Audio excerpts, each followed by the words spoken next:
What am I gonna do? I knew this day would come, but I didn't expect it to come so soon. My CATLESS Mk1 Audi TT is due for emissions. I've had this car for just over 2 years now, and in the state of Connecticut, emissions is due every 2 years for any car that is less than 25 years old. Now, you may be asking, what am I gonna do? And to you, I would say, that's a great question. I'm not sure, but we're gonna figure it out. Now, on top of my missing catalytic converter issue, we also have some other issues we're gonna address with the car, so let's get into it.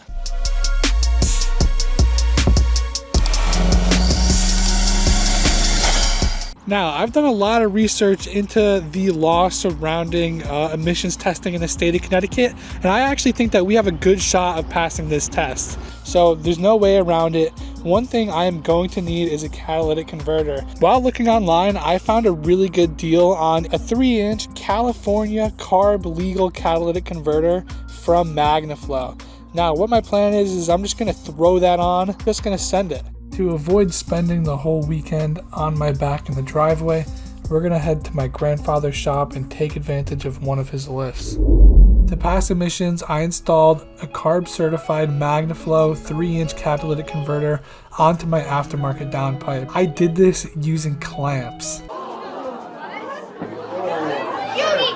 Clamps are acceptable as long as the converter is sealed, positioned correctly, and functioning. For 2002, the emissions test is fully OBD2 based. They check to see if the check engine light's on, if there's any emissions related codes, and whether or not the readiness monitors have completed. The new CAT allowed the Catalyst and O2 monitors to complete. Although my secondary air injection system is deleted, I installed a resistor that prevented any faults, so that monitor was able to complete as well. So, in theory, my car should pass the test with no issue.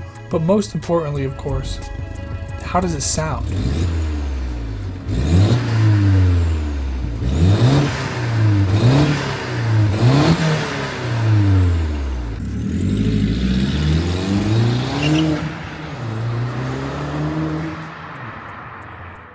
Nothing crazy, of course, but it's not bad. We'll focus on the sound later. Let's head on over to ECK Motorsports and get that test done. Well, the good news, we passed the test. The bad news, we're stuck with this sad excuse for an exhaust system that is held together by clamps, hangs comically low, and scrapes on the shallowest speed bumps in town. The exhaust system has also developed a really annoying rattle. On a positive note, I've definitely heard a worse sounding exhaust.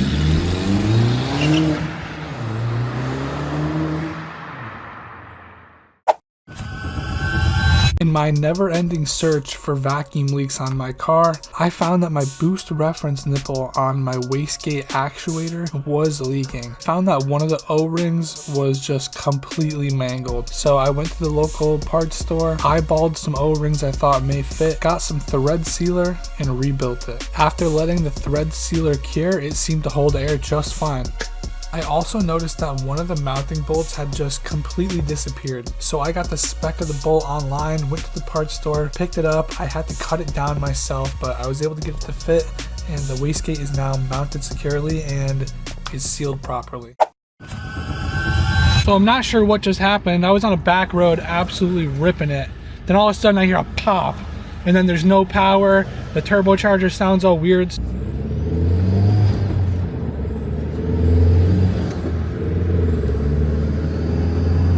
There's no boost, dog shit slow. No blow off sound, but you can hear turbo. I wonder if I just blew a boot off or something. I bet you that's what happened. Because I just fixed my wastegate and it was making full boost. I bet you I just popped that shit off. We'll check when I touch down here. Yeah, so after the leak in my wastegate was fixed, my car finally saw full boost for the first time in a while. While doing a pull, my turbo outlet pipe burst open. Luckily, I had the stock one on deck and threw it back on. I also took the opportunity to use heavy duty zip ties to support the charge pipe and take some load off of the elbow. I finally found the time to get to the shop and fully disassemble my spare block. With the block fully disassembled, I was able to inspect the crank, inspect the main bearings, and inspect the rod bearings. The crank had minor scoring and looked to be relatively okay, but the main bearings and the rod bearings were chewed up a little bit more than I would like. Finally got the block 100% torn down. Got the crank out. We're putting it in the back of the TT here because it's time to go to the machine shop. With the block and the crank more worn than expected, I made the decision to load everything up into the TT and take it to the machine shop to get inspected by a professional. Looking back, this definitely was the right decision. I think it would have been quite stupid to spend all of this time, effort, and money just to put something back together that would probably blow up anyway. I'm super excited to finally get started on the bottom end of this engine. For the newcomers here, I already built a high RPM capable head for this engine. I went through the process of taking the head to the machine shop, getting the exhaust valve seats cut, and installing a large selection of SuperTex catalog, so this head will be ready for some serious power and serious RPM. I also already have my turbocharger for the project. I also have a slew of parts I will be revealing in an upcoming video. I have almost everything needed to complete this project. When people hear machine shop, they assume that the budget for this build is super high, but by bringing everything to the machine shop fully disassembled, by assembling everything myself, and only paying for the machine work to get done, I was able to really cut costs. Yeah, so that's all for today. Thanks for watching the video. I really appreciate it. If you like it, hit that subscribe button, hit that like button, and show your support. Let me know your thoughts in the comments. We've got a lot coming down the pipeline, obviously, with the engine build. I also want to tackle the exhaust in a video coming up here. I'm not a big fan of the current sound, and I hate how much it scrapes. So if that's something you're interested in, hit that subscribe. Until next time.